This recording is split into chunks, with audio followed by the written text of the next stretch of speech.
Hello friends, welcome है आपका इस न्यू क्लास में। मैं जो है स्टार्ट किया हूँ मॉडर्न हिस्ट्री में जो फर्स्ट चैप्टर स्टार्ट किया हूँ एक्सपेंशन ऑफ जो है ब्रिटिश एम्पायर, जिसके टोटल 5 सेट है। 5 सेट में फर्स्ट सेट मैंने अपलोड कर रखा है, ठीक है। और ये आज का जो सेकंड सेट है। तो आप वीडियो के अंत तक बने रहिए क्योंकि बहुत ही कंसेप्चुअल क्वेश्चंस इसमें हैं और मैं पूरा कंसेप्ट के साथ आपके साथ डिस्कस करूँगा।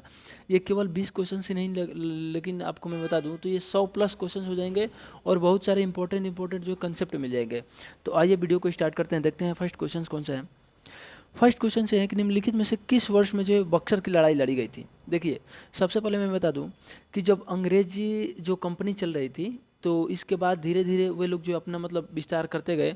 तो 1757 में जो है प्लासी की लड़ाई लड़ी गई थी। 1757 में सिराजुद्दौला के साथ प्लासी की लड़ाई लड़ी गई, जिसमें सिराजुद्दौला को हरा दिए थे। वो रॉबर्ट क्लाइव के नेतृत्व में लड़ी गई थी, ठीक है। तो जब सिराजुद्दौला हार गए, इसके बाद क्या हुआ कि फिर अंग्रेज़ों ने क्या मुहिम बनाया कि फिर इन लोगों को मतलब पराजित किया जाए, फिर लड़ाई जो भी हो। तो फिर जो है 1764 में लड़ाई लड़ी गई, यानी 1764 में। जो 1764 में लड़ाई लड़ी गई वही जो है बक्सर की लड़ाई थी। और ये जो बक्सर की लड़ाई लड़ी गई, इसमें देखिए क्या होता है। बंगाल के नवाब उस टाइम थे मीर कासिम। देखिए इसमें मैं फुली डिस्कस करता हूँ। बंगाल के नवाब थे उस टाइम जो मीर कासिम। और मीर कासिम को जब निष्कासित कर दिया गया राज्य से, तो वो जो है मुगल के पास गए, शाह आलम द्वितीय के पास। जो शाह आलम द्वितीय के पास गए ना, तो वो जो है ऑलरेडी कहाँ पे, वो जो है अवध के नवाब के पास पहुँचे थे, वहीं पे ये लोग पहुँचे। तो त्रिगुट संधि बनाया गया, जिसमें अवध के नवाब थे जो है मतलब सुजाउ दौला थे, और शाह आलम द्वितीय थे जो कि मुगल के शासक, ठीक है। तो ये तीनों ने मिल करके त्रिगुट संधि बनाया और सोचा कि अंग्रेजों को पराजित किया जाए। लेकिन अंग्रेज जो है काफ़ी स्ट्रांग हो चुके थे।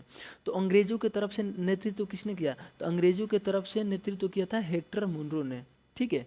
तो देखिए बंगाल के शासक कौन थे, बंगाल के नवाब जो है मीर कासिम। अवध के नवाब कौन थे, सुजाउदौला। और शाह आलम जो थे, शाह आलम द्वितीय, ये मुगल के तरफ से। ये तीनों ने मिल करके लड़ा, लेकिन हेक्टर मुनरो के नेतृत्व में अंग्रेजों ने क्या किया, इनको पराजित कर दिया, ठीक है। तो यही लड़ाई थी जो है 1764 की। तो देखिए इससे जो है बहुत सारे क्वेश्चन हमें देखने को मिला है। खुद ही आप जो मॉक टेस्ट देंगे, प्रैक्टिस लगाएंगे या प्रीवियस लगाएंगे ना, तो आपको इन सब कंसेप्चुअल क्वेश्चंस मिलते रहते हैं। वो क्वेश्चंस बना करके इधर उधर से पूछ देगा कि जब 1764 की लड़ाई हुई, बक्सर की लड़ाई, तो उस टाइम जो है मुगल के शासक कौन था, ऐसे ऐसे करके क्वेश्चन पूछते हैं। तो आप जो पूरा कंसेप्ट ही पढ़ लीजिए, क्या दिक्कत है। इसके बाद देखिए फिर इलाहाबाद की संधि हुई 1764 में। क्या हुआ, युद्ध हुआ। फिर जो है 1765 यानी कि 1765 में जो है क्या हुआ कि ये संधि कराई गई, इलाहाबाद की संधि। और ये इलाहाबाद की संधि कराने कौन आया था, रॉबर्ट क्लाइव आया था। मोस्ट इंपॉर्टेंट है, ये चीज़ ध्यान रखना है। ये नहीं कि हेक्टर मुनरो टिक कर देना, हेक्टर मुनरो के नेतृत्व में लड़ाई लड़ गई थी, ठीक है। इसके बाद देखिए नेक्स्ट क्वेश्चन देखते हैं। तो इसमें हमारा करेक्ट आंसर फर्स्ट वाला बन जाएगा। देखिए फ्रेंड्स, इसके बाद देखिए सेकंड नंबर क्वेश्चन, ये भी इंपॉर्टेंट क्वेश्चन है, इसके बारे में देखते हैं। सेकंड नंबर क्वेश्चन कह रहा है कि बंगाल, बिहार, उड़ीसा की दीवानी अंग्रेजों को अनुदान करते हुए फरमान किसने जारी किया था, ठीक है। तो इसमें ऑप्शन हमारे पास है अहमद शाह, बहादुर शाह, और ये फरुख शेर और शाह आलम द्वितीय। शाह आलम द्वितीय, तो आपको पता होगा ये सब जो भी हुआ ना, ये बक्सर की लड़ाई के बाद ही हुआ। तो आप बताइए, आप खुद ही बताइए कि इसमें अहमद शाह भाग लिया था लड़ाई में, नहीं, बहादुर शाह नहीं लिया था, फरुख शेर भी नहीं लिया था। इसमें शाह आलम जो है क्या किया था, लड़ाई में भाग लिया था। जो शाह आलम था मुगल शासक था, ठीक है। तो ये मुगल शासक शाह आलम ने ये सब फरमान जारी किया था। ये चीज़ क्लियर हो गया। इसके बाद देखिए ये जो बहादुर शाह है, इनको जो है एक उपनाम से जाना जाता था, शाह बेखबर के नाम से जाना जाता, क्लियर है। ये चीज़ हो गया। इसके बाद देखिए जो फरुख शेर है, फरुख शेर के बारे में बता दूं तो इसके दरबार में जो है वजीर हुआ करते थे कौन, शायद बंधु, जिनको किंग मेकर नाम से जाना जाता था, किंग मेकर, ठीक है, याद रखना किंग मेकर। तो शायद बंधु थे किंग मेकर। इसमें अब और पूछ देता है क्वेश्चंस कहाँ से कि शायद बंधु में कौन कौन था, तो अब्दुल्ला खां और हुसैन अली खां, ठीक है। जो हुसैन अली खां वो जो आर्मी चीफ थे, मतलब मीर बख्शी थे। और होम मिनिस्टर, फाइनेंस मिनिस्टर कौन था, तो अब्दुल्ला खां था। इसके बाद देखिए नेक्स्ट क्वेश्चन की तरफ चलते हैं। Next and most important question देखिए, ये क्वेश्चंस देखिए कंसेप्चुअल है, इससे बहुत कुछ जो है आपको सीखने को मिलेगा।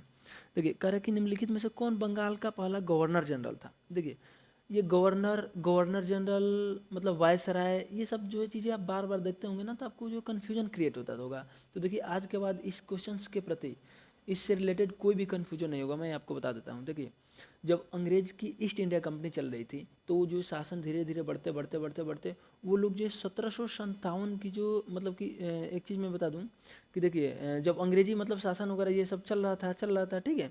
तो क्या हुआ कि 1700 जो है संतावन की जो क्रांति होती है, सॉरी 1757 की प्लासी का युद्ध होता है, किसके साथ? सिराज उदौला के साथ होता है और रॉबर्ट क्लाइव के नेतृत्व में। तो बंगाल में ये हुआ ठीक है, बंगाल का नवाब था सिराज उदौला, तो बंगाल में ये लोग जीत गए, रॉबर्ट क्लाइव के नेतृत्व में अंग्रेज जीत गए। तो इसलिए रॉबर्ट क्लाइव को क्या कर दिया गया कि गवर्नर ऑफ बंगाल कर दिया। क्या कर दिया गया? Governor of Bengal. तो गवर्नर ऑफ बंगाल कौन थे? फर्स्ट रॉबर्ट क्लाइव थे। ये चीज़ याद हो गया। फिर क्या हुआ कि ऐसे ही गवर्नर ऑफ बंगाल चेंज होते रहे तो फिर जो 1773 का रेगुलेटिंग एक्ट आया वो वारेन हेस्टिंग के समय आया था।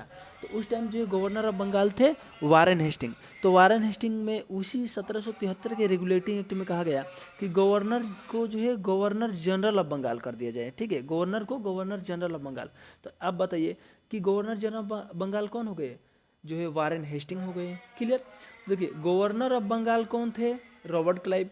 गवर्नर जनरल ऑफ बंगाल कौन हो गए? Warren Hasting. इसके बाद देखिए क्या होता है, फिर जो है 1764 का मतलब जो 1773 निकल गया, फिर 1833 का युद्ध मतलब वो आता है एक जो एक्ट आता है 1733 का एक्ट।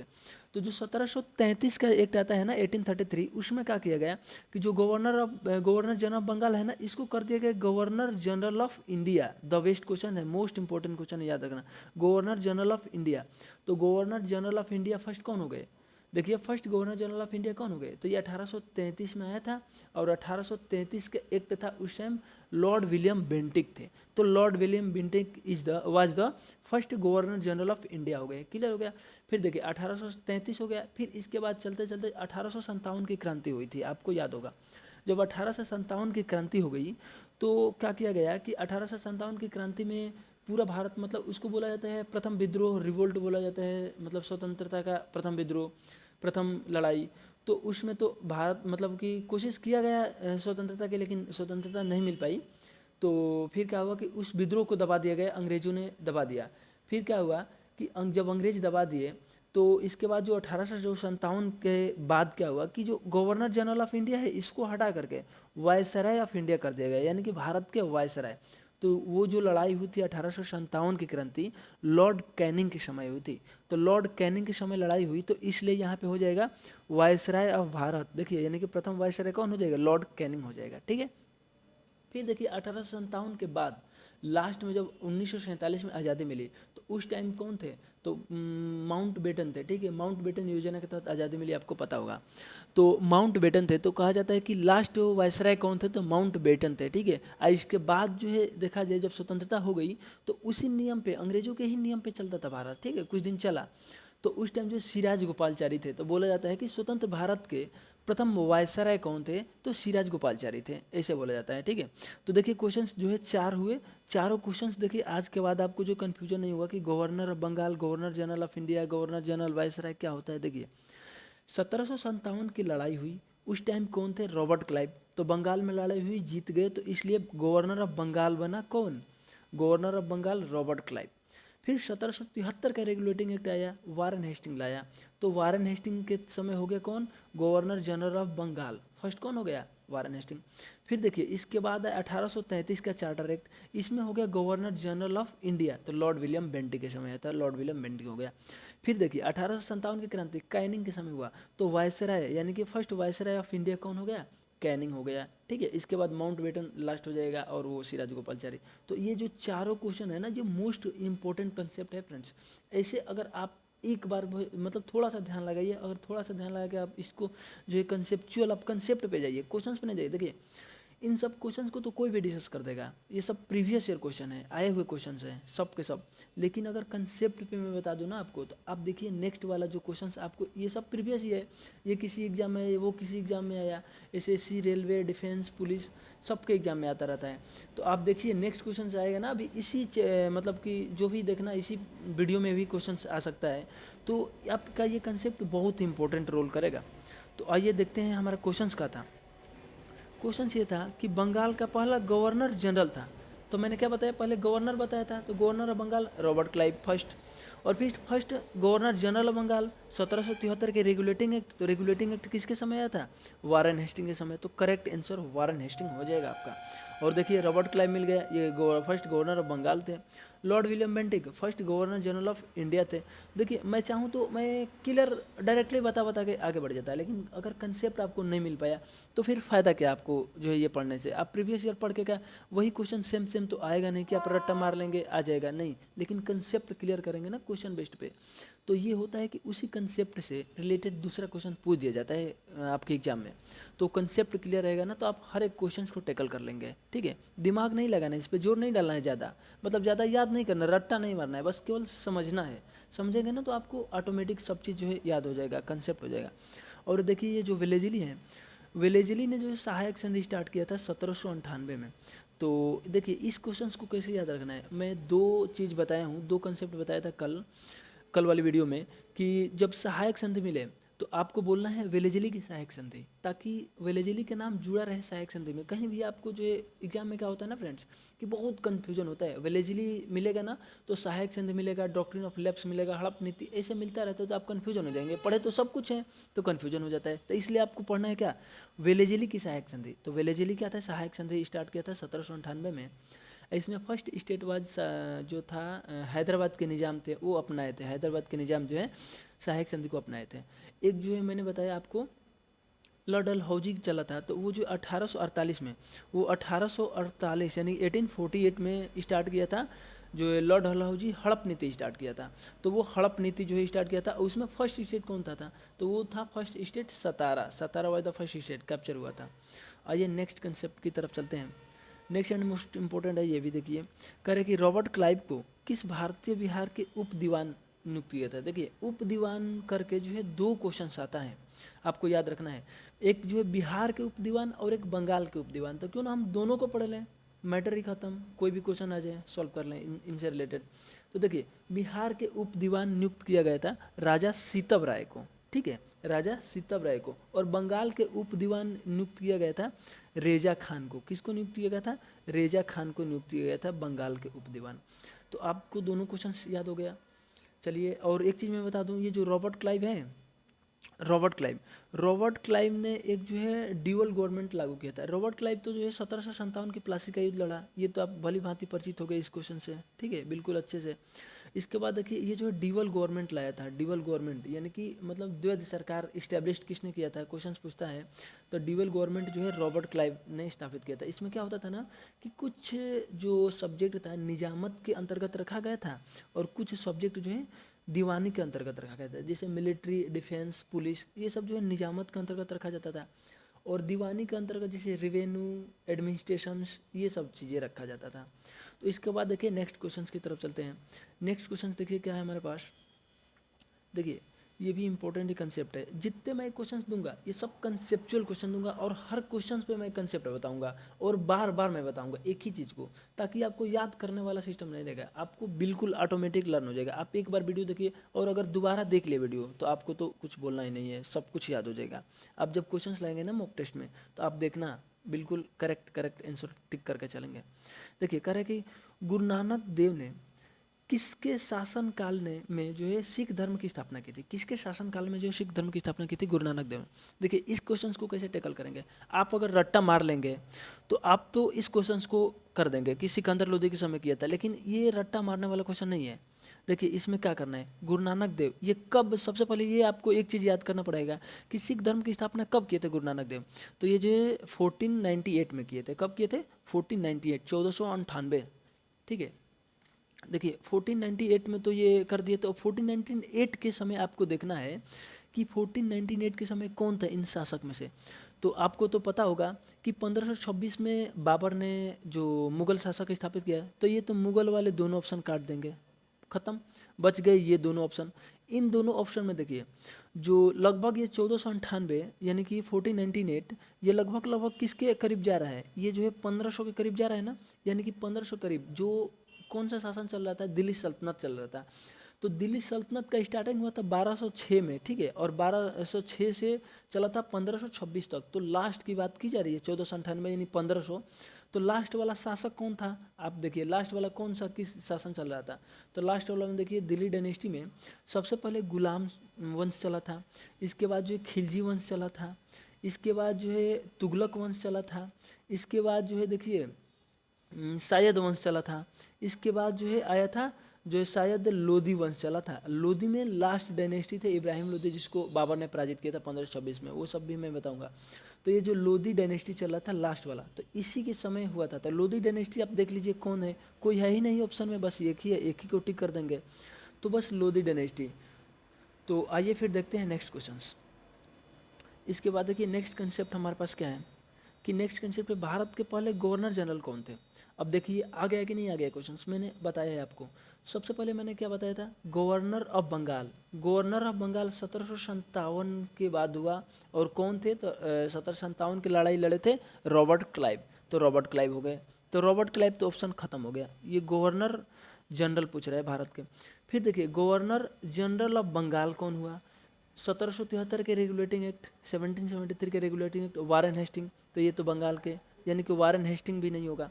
फिर देखिए इसके बाद क्या हुआ, 1833 में यानी 1833 में गवर्नर जनरल ऑफ जो इंडिया कर दिया गया था, ठीक है। तो उस टाइम ये जो था ना वो लॉर्ड विलियम बेंटिक के समय लाया गया था, ये गवर्नर जनरल ऑफ इंडिया। इसके बाद जो है वायसराय लाया गया था, तो जो 1857 की क्रांति, तो यानी वायसराय भारत, मतलब भारत के प्रथम वायसराय वो कौन थे, तो वो लॉर्ड कैनिंग थे। तो इसमें आपको क्वेश्चन ये वाला पूछा है, देखिए वो क्वेश्चन रिपीटेड हो गया, और कंसेप्ट से क्वेश्चन नहीं रिपीट हुआ, क्वेश्चन का कंसेप्ट रिपीट हो गया। तो देखिए आपको याद हो गया लॉर्ड विलियम बेंटिक। इसके बाद देखिए नेक्स्ट क्वेश्चन, देखिए ये जो है एसर्शन वाला क्वेश्चन है, मतलब कि रीजन और एसर्शन वाला। ये देखिए स्टेटमेंट बेस्ड जो क्वेश्चन होते हैं ना, ये भी मोस्ट इंपॉर्टेंट होते हैं, क्योंकि इनसे जो है हमें क्या मिलता है, सीखने को मिलता है। ये क्वेश्चन डायरेक्टली आपको नहीं मिल जाएगा एग्जाम में, लेकिन हाँ कंसेप्ट मिलेगा डायरेक्टली। अगर कंसेप्ट मिलेगा ना तो आप कोई भी क्वेश्चन उससे रिलेटेड रहेगा आप टेकल करेंगे 100% सही। देखिए कह रहा है कि शाह आलम द्वितीय ने अपनी राजधानी से दूर सम्राट के रूप में प्रारंभिक वर्ष बिताए थे, बिल्कुल ये करेक्ट है। इसके बाद देखिए उत्तर पश्चिम सीमांत क्षेत्र से विदेशी आक्रमण के खतरा हमेशा बना रहता था, तो ये इसका कोई रीजन नहीं रहा, इसके कारण ये रीजन नहीं भागे थे, मतलब यहाँ से नहीं बिताए थे। तो ये क्या हो जाएगा, A is true but R is false, यानी कि हमारा क्वेश्चन आंसर हो जाएगा ये थर्ड वाला ऑप्शन हो जाएगा। ओके, थर्ड ऑप्शन हो जाएगा। इसके बाद देखते हैं नेक्स्ट क्वेश्चन हमारे पास। देखिए ये भी इंपॉर्टेंट क्वेश्चन, देखिए इससे भी आपको सीखने को मिलेगा। देखिए क्वेश्चंस वो पढ़े ना जिससे हमें सीखने को मिले। कह रहा है कि भारत में सबसे पुराना ट्रेड यूनियन संगठन कौन था। तो चारों ट्रेड यूनियन के बारे में आप पढ़ेंगे तभी तो बताएंगे कि सबसे पुराना कौन था भाई। फर्स्ट वाला था ये, देखिए फर्स्ट कह रहा है कि Indian national trade union Congress. Indian national trade union जो कांग्रेस था, इसका स्थापना कब किया गया था। तो इसका जो स्थापना किया गया था भाई 1947 में वल्लभ भाई पटेल ने किया था। इसका जो 1947 में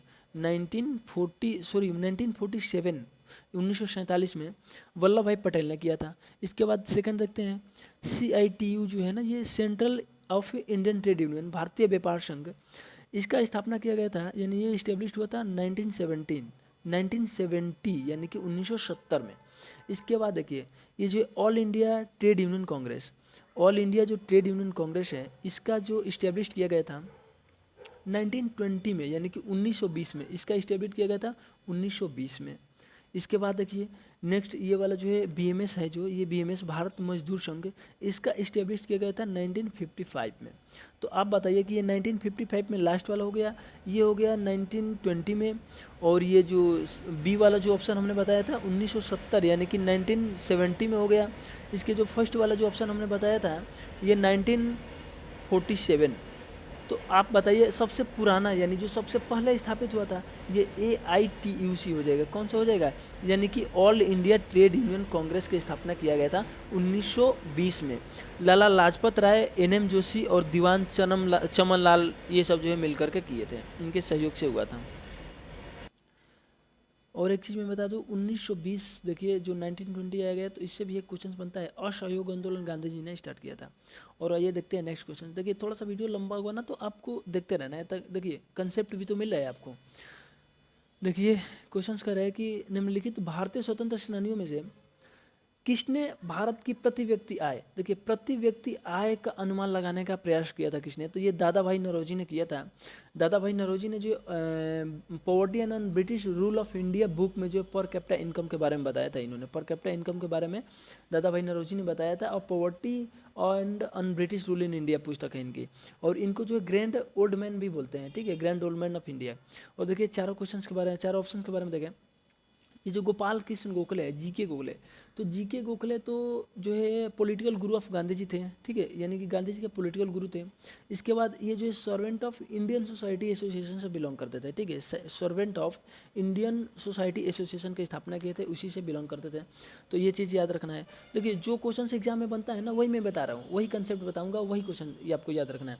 जीके गोखले का आप जहाँ नाम मिले तो आपको इंटरलिंक करना है, कैसे, तो सर्वेंट ऑफ इंडियन सोसाइटी से एसोसिएशन से बिलोंग करते थे, महात्मा गांधी के पॉलिटिकल गुरु थे। इसके बाद देखिए ये जो फिरोज शाह मेहता, फिरोज शाह मेहता के बताऊं तो ये आईएनसी से रिलेटेड थे। इन्होंने एक जो है अधिवेशन में भाग लिया, मतलब अध्यक्ष थे। ये देखिए सुरेंद्र नाथ बनर्जी की बात करें तो सुरेंद्र नाथ बनर्जी और प्लस में आनंद मोहन बोस, सुरेंद्र नाथ बनर्जी और प्लस में आनंद मोहन बोस, ये दोनों ने क्या स्टार्ट किया था, तो इंडियन एसोसिएशन की स्थापना किए थे। ये क्वेश्चंस पूछी जा चुकी है, तो आपको याद रखना है कि ये सुरेंद्र नाथ बनर्जी और ये जो है मतलब कि आनंद मोहन बोस दोनों मिलकर क्या स्टार्ट किए थे, इंडियन एसोसिएशन की स्थापना की। इसके बाद देखिए next question, next and most important देखिए स्थायी निपटान। इससे देखिए ये क्वेश्चंस मैं डिस्कस कर चुका हूँ, मतलब इसका कंसेप्ट पिछले वाले वीडियो में, लेकिन देखिए इसी कंसेप्ट से क्वेश्चंस बन गए फिर से। कह रहे कि परमानेंट सेटलमेंट जो है, देखिए अब एक चीज़ मैं बता दूं, जैसे भारत था ना अपना, तो भारत में जो ईस्ट साइड में जो था, इधर जो है चलता था परमानेंट सेटलमेंट, यानी कि जमींदारी व्यवस्था चलाया जाता था। और ये जमींदारी व्यवस्था जो है 1793 में, यानी कि 1793 में स्टार्ट किसने किया था, तो 1793 में जो परमानेंट सेटलमेंट लॉर्ड कर्नवालिस ने स्टार्ट किया था जॉन सोर के रिकमेंडेशन से। इसके बाद देखिए जो साउथ में चलता था, साउथ में चलता था आपका जो है रैयतवाड़ी, ठीक है, ये जो है पहले महाराष्ट्र में लगा था और फिर जो है बॉम्बे में लगाया गया। ये रीड और मुनरो, यानी चार्ल्स रीड ने, हेक्टर मुनरो ने चार्ल्स रीड के रिकमेंडेशन से लगाया था। इसके बाद देख लें ये जो नॉर्थ वेस्ट था, मतलब उत्तर पूर्व क्षेत्र में, तो उधर चलता था महालवाड़ी व्यवस्था, यानी कि महालवाड़ी व्यवस्था था, इसमें देखिए सी ऑप्शन है।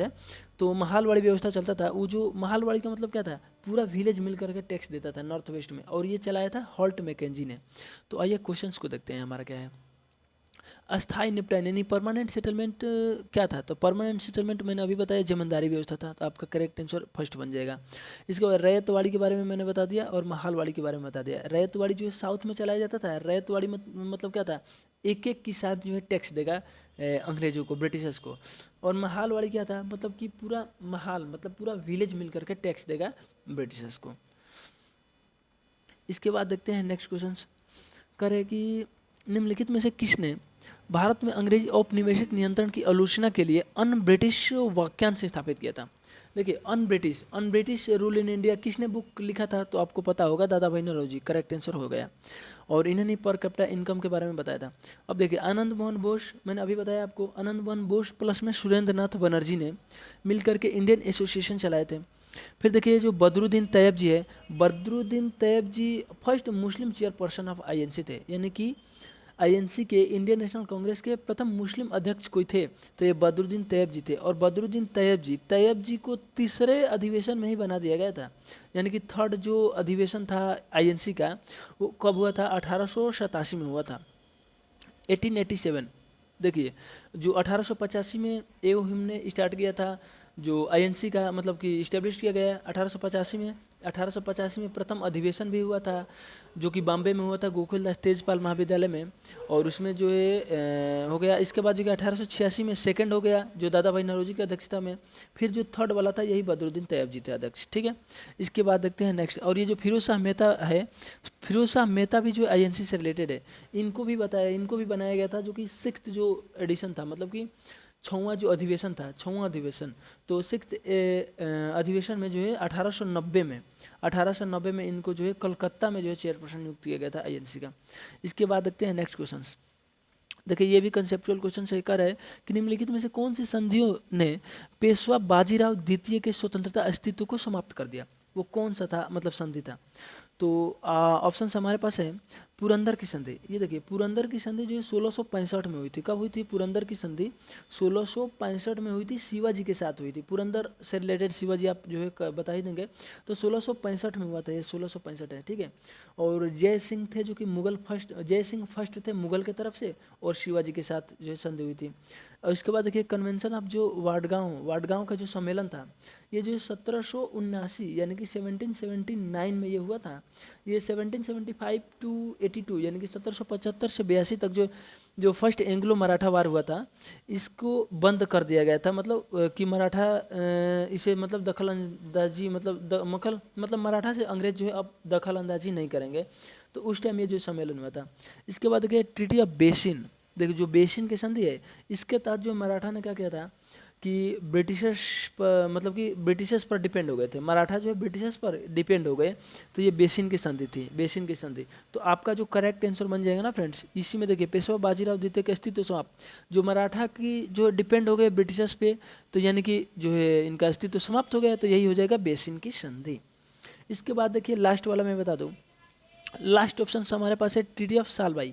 जो सालबाई की संधि थी, ये जो है 1782 में हुई थी, वारेन हेस्टिंग और नाना फडणवीस के साथ हुई थी, ठीक है। इसके बाद देखते हैं नेक्स्ट क्वेश्चन हमारे पास क्या देंगे। क्वेश्चन कह रहा है कि कौन जो है भारत में फ्रांसीसी समझौता नहीं था, फ्रांसीसी से रिलेटेड नहीं था। देखिए देखिए ये जो पुदुचेरी, देखिए माहे पुदुचेरी यानम कराईकल, यानी कि माहे यानम कराईकल पुदुचेरी, ये जो फ्रांसीसी के अंतर्गत आता, फ्रांसीसी का कब्जा था। लेकिन ये जो गोवा है ना, ये 1961 में आज़ाद हुआ अपना। ये जो गोवा है 1961 में आज़ाद हुआ। ये पुर्तगाल के अंतर्गत आता था, ठीक है, यानी कि पुर्तगालियों के अधीन था गोवा। तो ये गोवा हो जाएगा आपका करेक्ट आंसर, फ्रांसीसी के अधीन नहीं था। इसके बाद देखिए नेक्स्ट क्वेश्चन हमारे पास कौन सा है। नेक्स्ट क्वेश्चन ये है कि अंडमान की यात्रा के दौरान कौन वायसराय था दोषी? ये दोषी नहीं, मतलब कि मारा गया था। ये कौन सा वायसराय था जिसका जो है मार दिया गया था, मतलब हत्या हो गई थी अंडमान के यात्रा के दौरान? तो ये आपका करेक्ट आंसर बन जाएगा मेयो। मेयो था ना, ये अंडमान की यात्रा के दौरान जो है मार दिया गया था। सेल्युलर जेल में जो है कोई एक अफगान ने इसको मार दिया था, ठीक है। इसके बाद देखते हैं और क्वेश्चंस के बारे में। ऑप्शन देखिए कर्जन है, लॉर्ड कर्जन। कर्जन से इंपॉर्टेंट क्वेश्चन से एक बनता है द वेस्ट, कि बंगाल विभाजन के तहत मतलब बंगाल विभाजन के समय किसके अंतर्गत किया गया था, कौन वायसराय था, इसे करके। तो ये हो जाएगा कर्जन। ये जो बंगाल विभाजन की घोषणा किए थे 16 अक्टूबर 1905 को, ठीक है। आपको याद रखना है ये सन, तो बिल्कुल याद रखना एकदम। 16 अक्टूबर 1905 को किए थे बंगाल विभाजन का घोषणा। इसके बाद देखिए मेयो, मेयो से क्वेश्चन बनता है कि मेयो तो ये हो ही गया, मेयो को जो मार दिया गया था। इसके बाद देखिए ये जो रिपन, रिपन से क्वेश्चन से एक बनता है इंपॉर्टेंट क्वेश्चन, रिपन से, कि स्थानीय सेवा के जनक किसको जानते हैं? स्थानीय सेवा के जनक बोलते हैं रिपन को। और लिटन से क्वेश्चंस क्या बनता है कि वर्नाकुलर प्रेस एक्ट और आर्म्स एक्ट दोनों जो है 1878 में आया था। ये दोनों एक्ट आया था, तो किसके अंतर्गत आया था, किसके तहत, मतलब ये जो किसके समय में आया था? तो लॉर्ड लिटन के समय में आया था।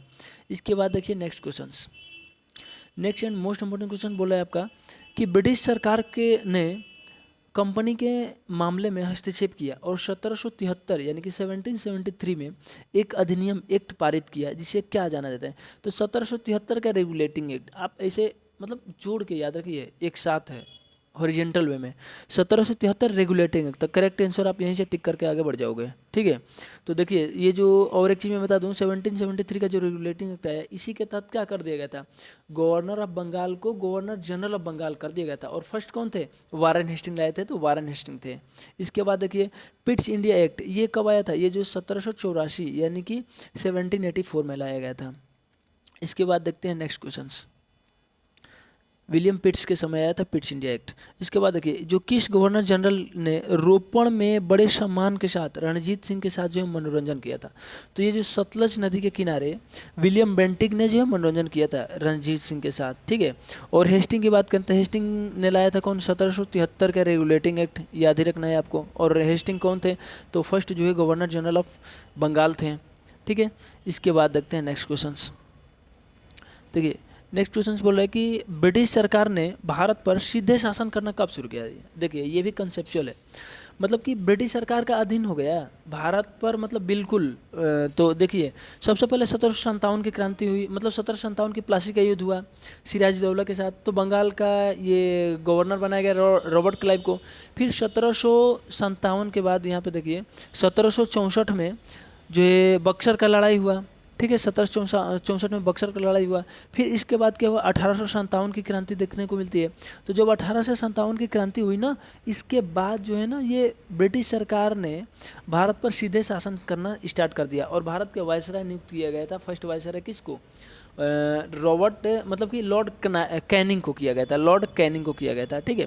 इसके बाद देखिए, तो हमारे इसमें कौन सा क्वेश्चन बन जाएगा, आंसर बन जाएगा कौन सा, ये आफ्टर सिपोई विद्रोह। सिपोई मीन्स क्या, 1857 को क्रांति को, रिवोल्ट को सिपाही विद्रोह भी बोला जाता है। तो इसके बाद से प्लासी की लड़ाई 1757 में हुई थी, मैंने आपको कई बार बता चुका, सिराजुद्दौला और रॉबर्ट क्लाइव के बीच। पानीपत की लड़ाई, देखिए ये भी कंसेप्ट देख लीजिए। जो पानीपत की लड़ाई हुई थी, 3 लड़ाई हुई थी, फर्स्ट, सेकेंड और थर्ड।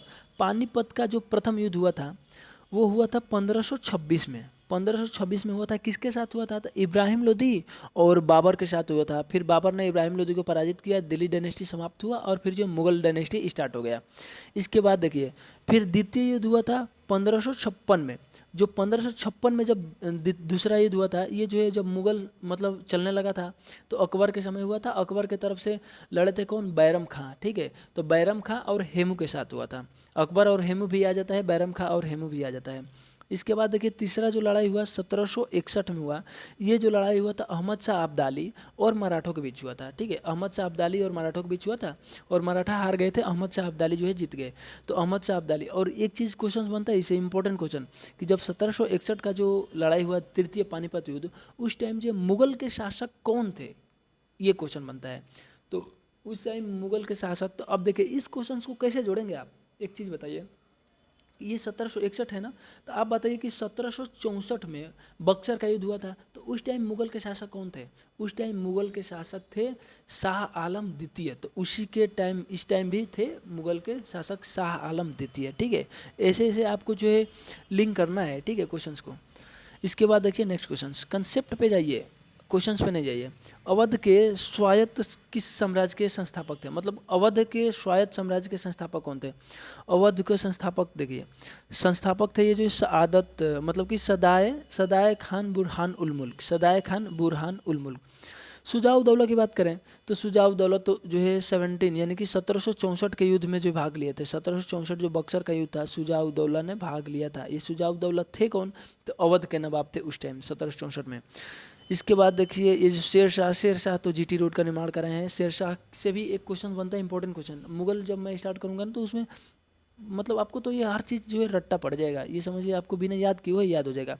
तो शेर शाह और जो है किसके साथ युद्ध हुआ था, तो शेर शाह और एक के साथ बाबर, हुमायूं के साथ युद्ध हुआ था, ठीक है। तो 2 बार युद्ध हुआ था शेर शाह और हुमायूं के साथ, हुमायूं को पराजित कर दिया था शेर शाह ने। इसके बाद देखिए और 2 क्वेश्चन बचे हैं इसमें। देखिए 1850 में संबलपुर को अपदस्थ करने वाला ब्रिटिश साम्राज्य के जमीन का कारण क्या था। इसमें देखिए ऑप्शन, देखिए ऑप्शंस कह रहे हैं कि उचित शासन का भाव, उचित शासन का अभाव, और वारिस के बिना जो है शासक की मृत्यु। ये देखिए, एक जो मैंने आपको बताया है कि 1848 में, पिछले वीडियो में बता रखा है और अभी भी मैंने बताया, 1848 में जो है डॉक्ट्रिन ऑफ लैप्स बोलते हैं जिसे, लॉर्ड डलहौजी ने स्टार्ट किया था, हड़प नीति।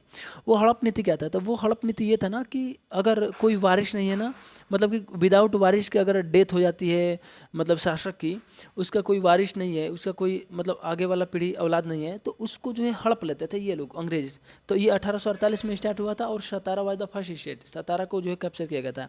तो ये जो संबलपुर को जो 1850 में कैप्चर किया गया था, तो ये क्यों, तो इसी के तहत कैप्चर किया गया था, वारिस के बिना शासक की मृत्यु हो गई। इसके बाद देखिए नेक्स्ट क्वेश्चन, हैदर अली को पोर्टो नोवो में किस ब्रिटिश जनरल ने हराया था। हैदर अली को पोर्टो नोवो में किस ब्रिटिश जनरल ने हराया था। इसको जो है आयरकुट ने हराया था। किसने हराया था, आयरकुट ने हराया था। और ये पोर्टो नोवो की जो युद्ध हुआ था, ये जो है 1787 में, यानी कि 1787 में हुआ था। तो आई होप ये वीडियो आपको जो है ज़रूर अच्छी लगी होगी। कंसेप्चुअल क्वेश्चन है, कंसेप्चुअल जो है इसमें बहुत सारे कंसेप्ट मैंने क्लियर किया। अगर ये चीज़ आपको जो है अच्छा लगा ना, तो इस चीज़ को जो है आप देखिए लाइक करो या नहीं करो, जिसको अच्छा लगेगा वो तो लाइक करेगा ही, लेकिन इसको ज़्यादा से ज़्यादा शेयर करो, ठीक है। और फीडबैक जरूर दिया कीजिए, जो भी आप वीडियो को देख रहे हैं ना, जो भी बंधु है, जो भी भाई बहन, तो जो इस वीडियो को देख रहे हैं तो इसमें जो कमेंट जरूर कीजिए, फीडबैक दीजिए, क्या सुधार करना होगा, मतलब क्या चीज़ हम डेवलप करें, और कंसेप्ट दें, कंसेप्ट को कम करें, ज़्यादा वीडियो लंबी हो जा रही है, जो भी आप फीडबैक दीजिए। तो वीडियो थोड़ी लंबी हो रही है ज़रूर, लेकिन मैं बता दूं आपको जो बहुत ही इसमें इंपॉर्टेंट कंसेप्ट मैं डिस्कस किया हूँ। तो मिलते हैं नेक्स्ट वीडियो में, तब तक के लिए जय हिंद जय भारत।